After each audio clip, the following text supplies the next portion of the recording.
కుప్పం పట్టణంలోని ముమ్మరంగా పోలీసుల తనిఖీలు. కుప్పం మున్సిపల్ పరిధిలోని అమరావతి కాలనీలో జిల్లా ఎస్పీ మణికంఠ చందోలు ఆదేశాల మేరకు కుప్పం డీఎస్పీ శ్రీనాథ్ పర్యవేక్షణలో కార్డన్ సెర్చ్ నిర్వహించారు.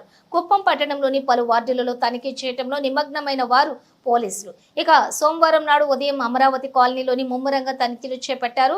రికార్డులు లేని వాహనాలను గుర్తించి స్వాధీనం చేసుకున్నారు. రికార్డులు చూపించి వాహనాలను తీసుకెళ్లవచ్చని కుప్పం ఎస్ఐ సుబ్బారెడ్డి తెలిపారు. ఈ కార్యక్రమంలోని స్థానిక పోలీసులు తదితరులు పాల్గొన్నారు.